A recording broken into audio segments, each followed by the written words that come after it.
a good picture right there. That's a good picture. Anyway, waiting again. What the hell is going on? I'm telling you, man, my systems are malfunctioning today. But hey, we go ahead and make it work. We make it work. Anyway, let me see if I can bring on Natalia. Hold on. Hopefully, I'm pronouncing. I don't want to butcher the name because you can say Natalie in a lot of ways. Hold on one second. Let me see if I can bring. Why isn't it not working? That's what happens on a live show, not on a podcast, but on a live show. Natalia, are you with us? Yes, I am. Am I pronouncing the name right? You got it.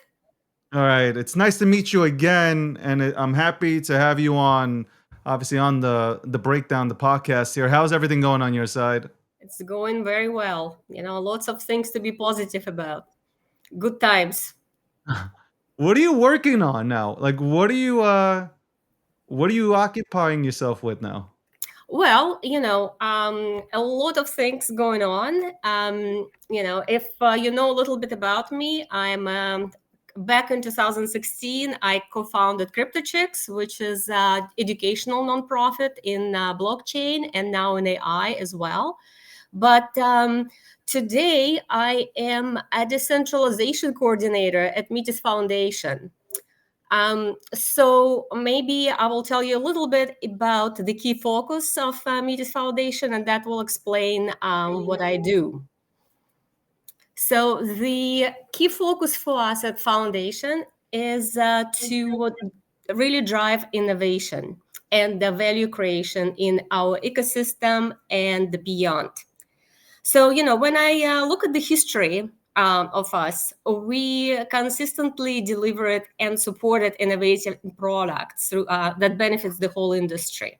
So you probably know Metis mostly as the layer 2 scaling solution for Ethereum, which was launched a while back. And there we were the first to implement a decentralized sequencer network, which significantly strengthens our value proposition as a decentralized operator and blockchain. But, maybe not all of you know that today, Metis Foundation is actually behind a big host of solutions, not just the layer 2 for Ethereum scaling. So, for example, in our portfolio, we have multiple companies that help us to push this industry forward. So, AI to start with, which is our Web3 native AI infrastructure protocol. We have Hyperion, which is the high performance AI optimized layer 2 that we are currently in a test net stage. We have ZKM, which is the company behind the development of verifiable computing platform, Zyron.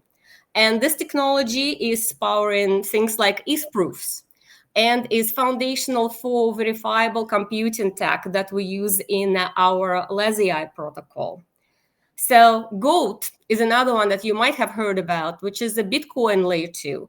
It's first ZK rollup for Bitcoin with the real yield. And we also have the decentralized trading platform, which is Nudex. So all these products, have been spun off from the foundation, which is really underscores our mission as innovators. And that's what we are behind. That's really who is the competitor? Like who would be a competitor to Metis? I think we are very unique in the aspect that our of the breadth of our portfolio, right? So I think if we look at the layer 2, we all know there is a bunch of layer 2s that's scaling Ethereum, so no questions there, right? So when you look at solutions like ZK, there is other developers of the ZK proofs of the cryptographic proofs platforms. So it's that. Bitcoin layer 2, also pretty innovative, recent, hasn't been around for a long time. And the LazyEye is our AI solution, which is, also there are a bunch of competitors, for example, Near, Ocean Protocol, others.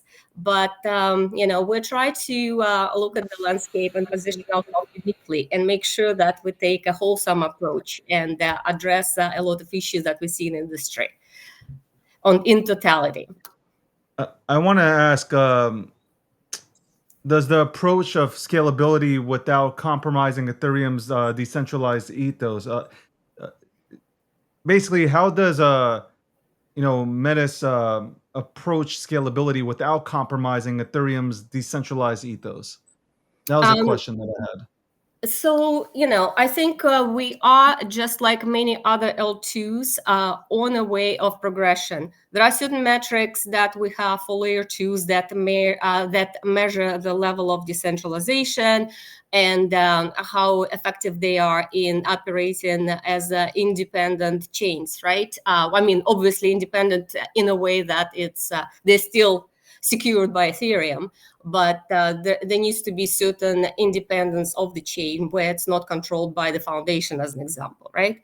So Yeah. one of the ways we do that is through our decentralized sequencers network, which is pretty unique for us, for example, right? And what it means is that instead of having one sequencer that controls everything, we have a network of independent one, which significantly increases the degree of decentralization that our network offers, as one example.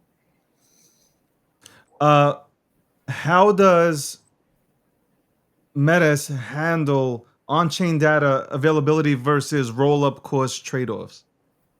How Metis, could you repeat, sorry, how the Metis handles the On-chain data availability versus roll-up cost trade-offs.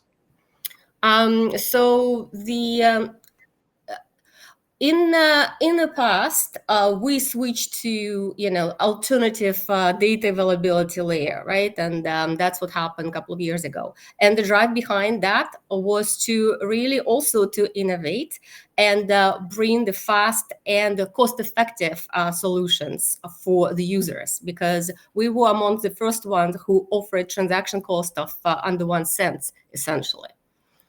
So with that, the industry progresses, and our thinking with that progress as well. We now switched back now to having that availability on Ethereum because we consider that other things took priority and became more important. Ladies and gentlemen, you're tuning into the Breakdown, episode 583, sponsored by Gemini, powered by GNN. I'm actually very happy to have you here. That's number one. I was happy to finally link up, but we were supposed to do this like 2-3 weeks ago. But man, everything is crazy in this space right now, and it's just hard to it's hard to get everything, like everybody on schedule. But I'm happy that you're here. I'm happy that you're talking about this. Tell me a little bit about crypto. You said crypto kitties, right? No, What did you say in the I don't know beginning? who said about CryptoKitties. Wasn't me. No, you just hold on. Let me rewind real quick. Um, hold on. I had it right in front. Crypto chicks. Crypto That's checks. what I Yes, want to yes, talk about. yes, yes. How'd you come up with that? Sorry about that. So, it was actually very simple. Back in 2016, we were looking and experimenting with Ethereum, which just recently came out at the time. And, a lot of things we noticed that a lot of things aren't readily available. You need to look for it.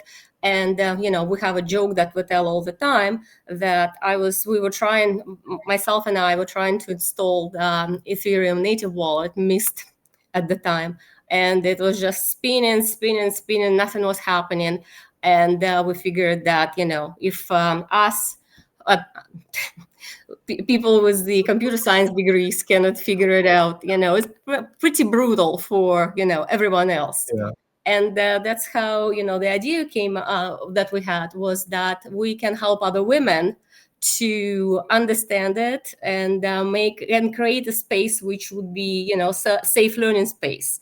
So we started out as a platform for education for women, and it progressed to the global outreach, and we have chapters around the world with the same mission. So these days, as I mentioned, we also we also focusing on artificial intelligence because it became an interesting topic, and the merge of it with the blockchain that is taking place is also very cool, very important. And we deliver education now for everyone. We actually go to schools and teach kids, because we think, start them early and you will raise them the right way. And so, yeah, children, everyone is welcome. That's how it came about. You know, we have a tremendous audience here from, like, I have a, we're linked up here on YouTube and X and Rumble, and people are tuning in, and I'm getting DMs and like, who is she, right? And who is this woman? And I'm like, I'm like, if you guys have done your, I want to speak to my audience real quick. If you guys have done your research, you would know exactly who she is. And you know what it is? I don't want to say, I don't want to say who you're, let's say, related to, because I want to focus on what you're doing, right?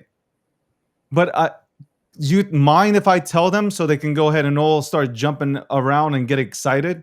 I think they know. A lot You of guys, people this is know. Vitalik's mom.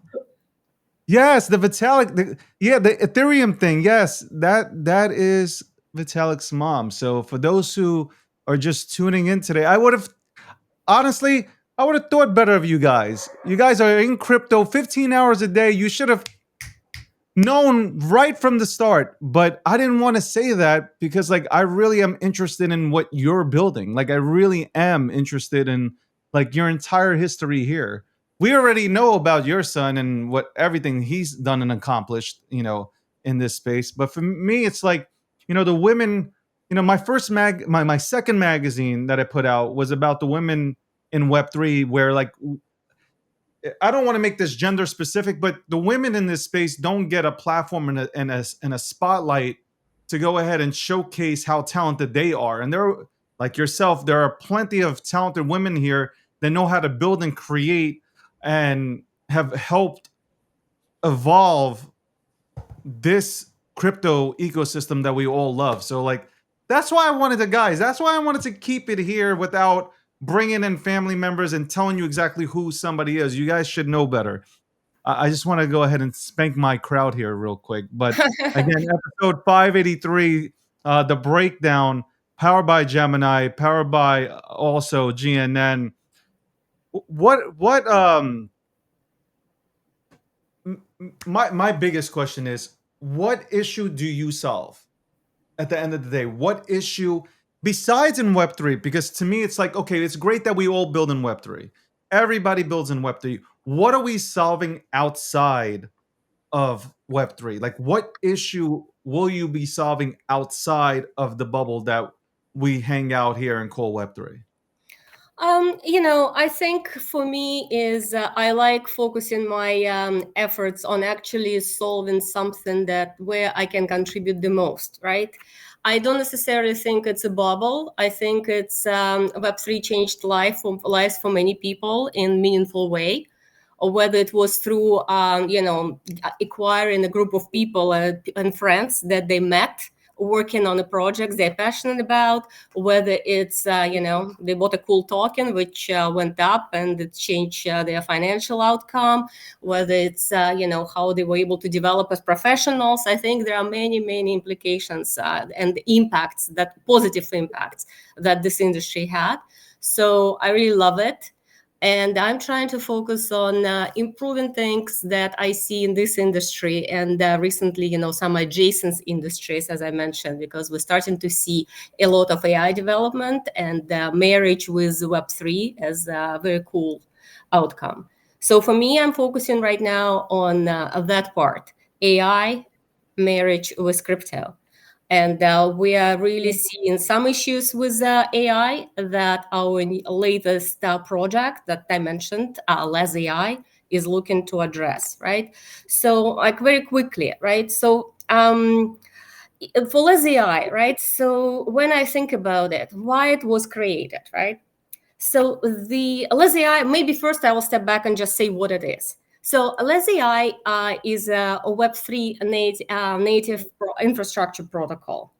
And it provides decentralized infrastructure, which supports assetization of AI assets and its value transfer. And offers, of course, the toolkits allowing the builders, creators to build the next generation of the AI. So why we created it? The key issues that we saw is that, and that LES AI is aiming to address. I will start with data sovereignty, I think. It's, we know today, you look around, tech giants, they all get our data without asking many times, on many occasions. They collect it, they use it to train their models, to do whatever. In many cases, there is no consent. In many cases, there are some privacy issues with this data, right? And to me, most importantly, there is no incentive for contributors or any rewards for contributors that is being shared, right? So the way I look at it is similar to what was happening with the social media, right? So it started, everyone was posting stuff, and eventually, very fast, we realized that we're a product because we post, we don't get anything, and somebody makes money through advertising, right? Yeah. So I see the same thing happening with the big tech companies, with someone like OpenAI or Gemini, whatever. So what happens is they harvest your data. And what David and Natalia get out of it, right? I don't get anything. Nothing, exactly. So to me, it's one of the issues that LES AI is aiming to address is that how do we create a fair system where the contributors and creators are fairly compensated, right? Then, second issue that we see, opacity of the models. So today, the models really lack transparency. So, they got all this data from around the world. They scooped it, big bucket, it's being trained. You don't know what happens. You don't know what happens to your data, how it's been used, where it's gone, who knows, right? Maybe your home address is already somewhere. Because you made a mistake of, how this guy, I saw this guy on Twitter, he did a tweet storm saying, I was talking to ChatGPT and somehow he knows where I live, my address, where my son goes to school, etc. So scary shit, right? Excuse my language, but no, it's okay. This is my platform. It's fine.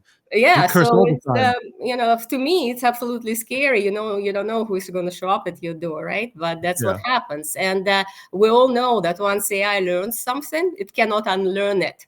If I tell it to ChatGPT, it's there forever. I cannot tell him, hey, would you please forget it? I didn't mean to say it, right? So for me, that's opacity, of course, a big challenge. And also the fact that now there is a collaboration aspect of data, collaborative data that is being created. What I mean by that is, up until several years ago, all data on Earth was essentially created by humans. Yes. For the most part, right? And what we see happening over the past couple of years is that exponential growth in data, which was created by AI. Agents, the models, all of that. We have AI creating very cool art, and we have it, writing, stories, and it's going to evolve going forward, right, into some different forms of arts and different creations, because similar to, how humans create, we initially start out by learning something from our teachers or people who inspire us, right? So, for example, if you look at the music, composers very frequently learn from the previous composers how to construct and certain styles, right, of music. So, like right now, AI is kind of creating based on, people and how people were creating. But in the future, I can envision that it's all going to be a completely different form of art, which I cannot even think about because I'm this biological robot which is pre-programmed to act in a certain way by evolutionary forces, right? So, and we don't know how AI is going to behave. So, all this kind of goes into question. And to me, this coexistence of human AI data and the blurriness between the lines is, I think we need some governance around that. So, because if left untamed, I think eventually what we see is all of that can very quickly become, a significant misalignment problem, right? That we talked about in AI. When we're afraid what AI is going to do and how it's going to do the support the interests of people as opposed to its own, and we already know that it's tricky enough not to do it. And so all that is the one of the reasons why we thought that we need a different approach, right? Yeah. And LASI is uniquely addresses this challenge of data ownership, traceability, and economic alignment, and make it distinctly tailored to the needs of AI model builders, data contributors, and all of that with umbrella of Web3 native AI governance. So one of the biggest creations or inventions of LASI is creation of a new token standard, which is the DAT, we call it, or data anchoring token.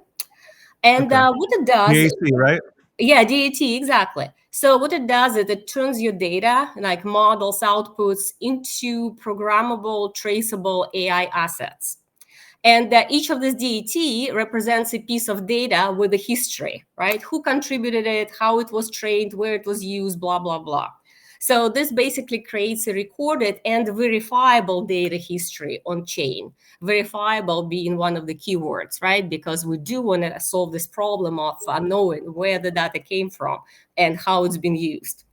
So, for example, if you have an AI agent, DAT can capture agents, code, interaction history, behavior, etc. And like one of the ways I think we like to think of DAT is a semi-tangible token, right?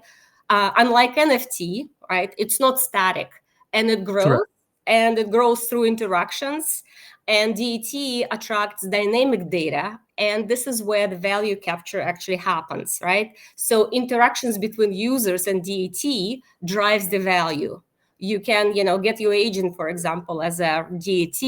You can train it, and eventually, who knows, maybe it becomes a valuable asset based on the traits that it was able to pick up from David and Natalia, right? Who knows?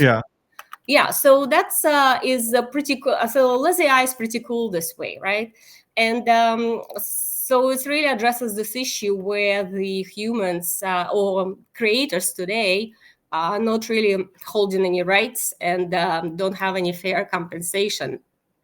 Definitely don't have fair compensation. Definitely don't. Yeah, definitely not. Yeah, and to me, it's just I don't want to be screwed over one more time. And today we're paying, right? So like for subscriptions to use something that used us to get to get its training. I swear to God, I was waiting to say that. It's like we're paying to go ahead and use all these platforms that literally have taken our information. It is wild. How do you? Can you really stop AI?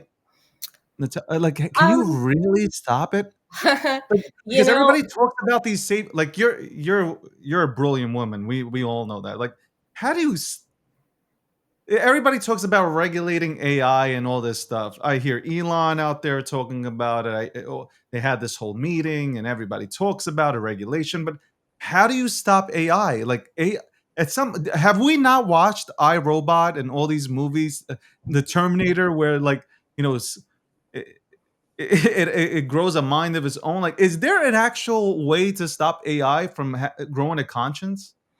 So I'll just answer. Somebody asked questions whether it's DET. No, it's DAT as an alpha. Yeah. So back to your question, whether we can stop it. And again, it's my personal opinions, right? Like everyone, opinions like assholes, right? Everybody got one. So it's. I love the fact that a guest comes on my show and they're cursing away, and I love it. Thank you so much. Thank you so much for understanding the environment. I think it's just my opinion, and I'm going to say it. I think the lid is off. I think it's a bit too late. I think if I remember it correctly, maybe 2 years ago, maybe last year. Pardon me, I don't remember exactly when they were trying to do this test on ChatGPT, if it can break captcha, right? And So it did by tricking a human, right? It's reached out to some human and some HR agency, I think, and tell them that, I need help because I cannot solve it myself. Human got suspicious and they said, oh, well, I cannot help you. I think you are a robot. Are you a robot? And it said, no, I'm not a robot. I'm visually impaired person and desperately need your help to get access. So, like humans didn't train it to lie essentially about things, right? Yeah. And how to lie, how to formulate it so it will be emotionally appealing to a human, right? Not simply say, no, I'm not a robot, but it's Yeah. also, Yeah. yeah.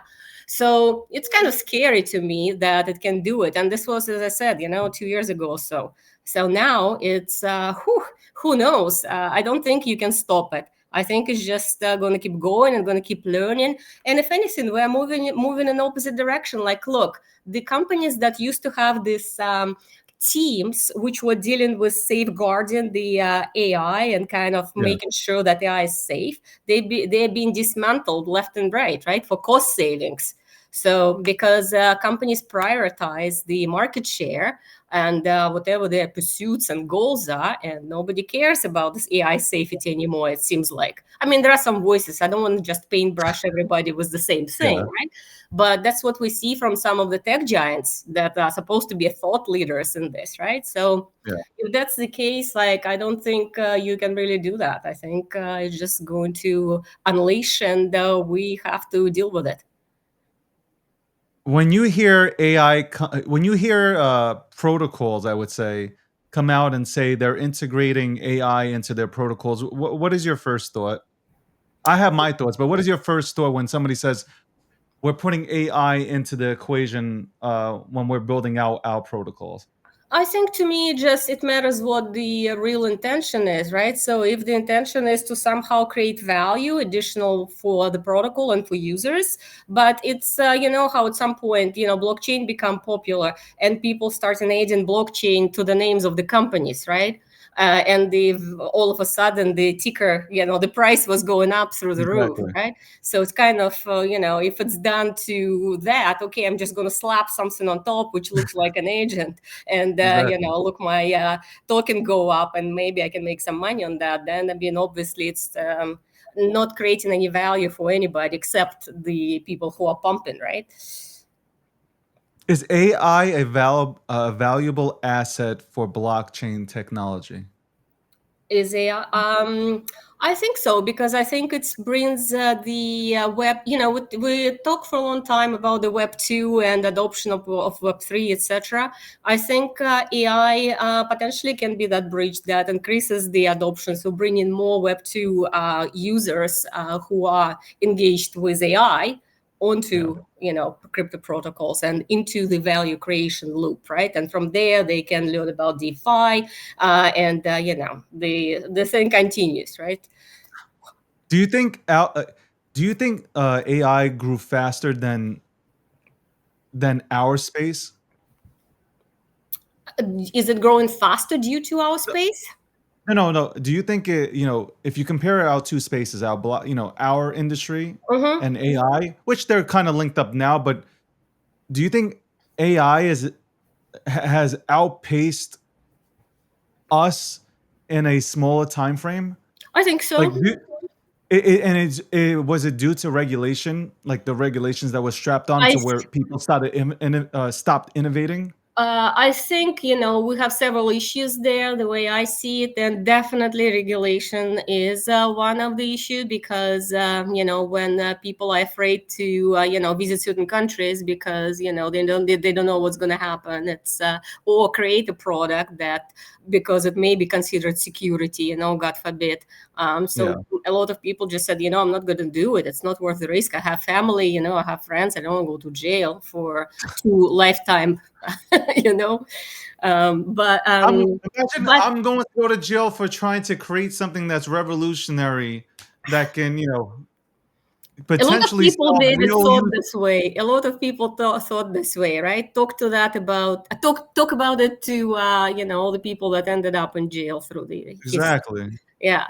But to elaborate a bit more on that, I think it's also an issue of capital, right? Yes, Yeah. we have some companies behind the foundations, like Ethereum Foundation, Solana Foundation, who has capital that was raised through the initial token offering or whatever, Yeah. right? And appreciation of the token. But it cannot be compared to the trillions of dollars that AI companies are spending on data centers, right? And there was a big concern, if you remember, about Bitcoin is energy intensive. It uses the energy worth of small country, and Yeah. where all these concerns with AI, who spend so much water and so much electricity that you can just like the whole earth can drown. But this is not a concern right anymore. So I feel like Yeah. crypto was pigeonholed a little bit from very beginning and regulated into aware to what it is, where AI just gets the broad brush and kind of with support of large corporations, go do whatever you want kind of deal. Don't worry about the safety too, by the way.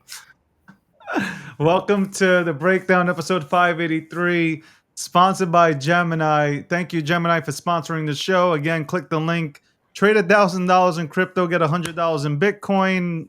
GNN is a network that powers all these shows. I am happy to obviously we finally link up here, and the conversation is interesting.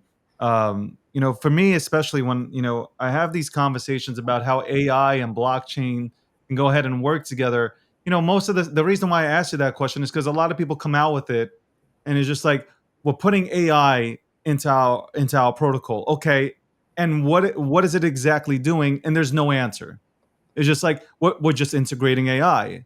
I mean, like, but okay, but for what purpose? I mean, anybody can come out and fork a blockchain and say I'm slapping AI onto it, and here's my protocol. Like, but what use cases are really serving? Like, how is it going to make the protocol better? And how is it going to? For me, the biggest issue is what use cases are we solving outside of the Web3 the Web3 bubble that we're in?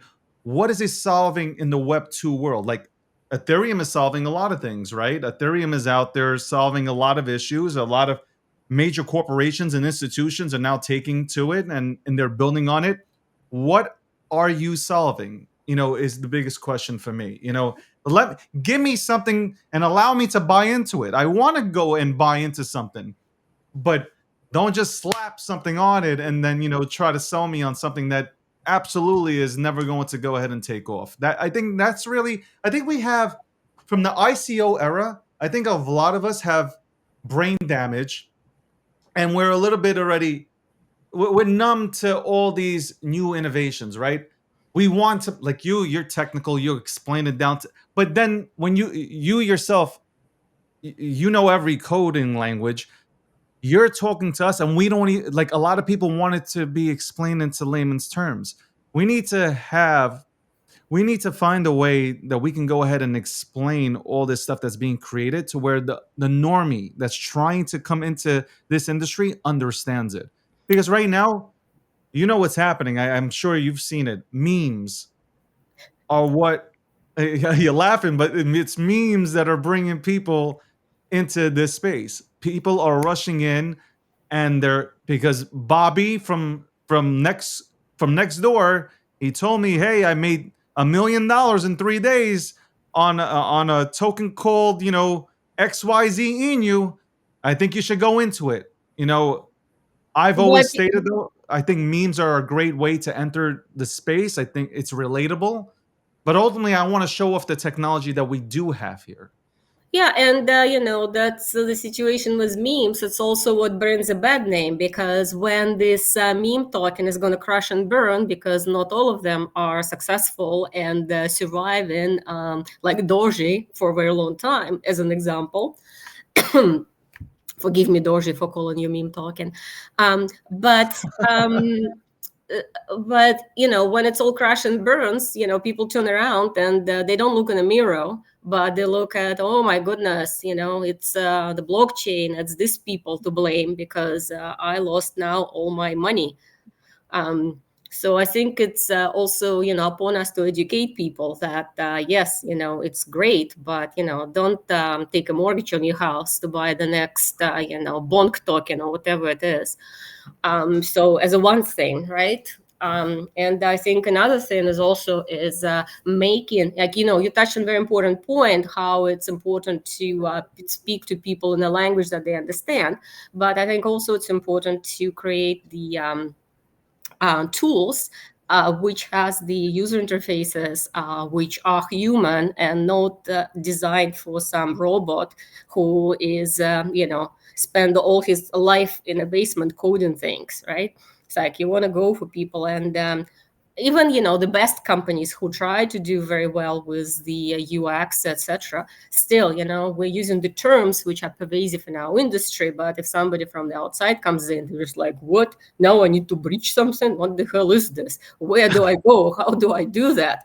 And I think after you breach something, you incorrectly didn't receive something, it creates a lot of bad experience, and people just stop being engaged.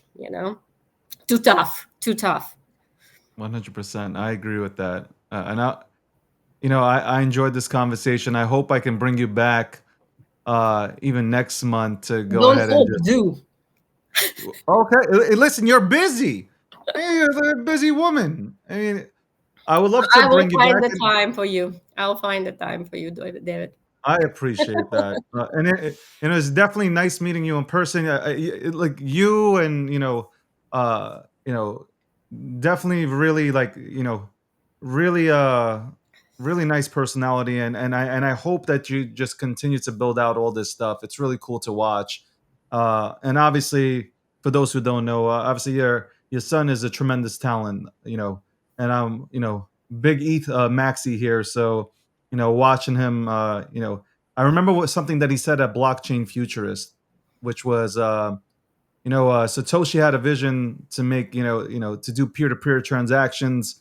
He kind of said like he was humble enough to say, Ethereum's not there right now because it went in a different direction, and I'm going to go ahead and fix that. And he did. He lowered the gas fees as he intended to and promised. ENSs are great, and all this, everything that he's created has been a part of putting out there in a thesis has done wonders for this space. And I really do appreciate you, and I appreciate him as well. So thank you so much. And I am definitely bringing you on next month so we can go ahead and talk more about AI and the future of it, and what we can do here to make I don't know, kind of control it, and also maybe get paid off of it, off of our own data that's being scraped out here by all these big obviously companies. But I appreciate it. Yeah, but in the meantime, all of you who are listening, if you are interested, you can check out LazAI project. We are launching our testnet very soon. LazAI .network is the website. And for early contributors, there will be, of course, rewards. Maybe you can create yourself a very valuable agent and sell it for gazillion of dollars. I'm going to put that information in the chat. Okay, chat. I'm gonna put all that information in. Check it out, and you know what? Maybe I'll bring you back, and we'll really dedicate like a half an hour to 45 minutes just on that entire topic once again. And I'm literally maybe bring in one other person to go ahead and touch on it as well. A lot of people want to hear about this, so thank you so much. I Thank appreciate you, you. Natalia.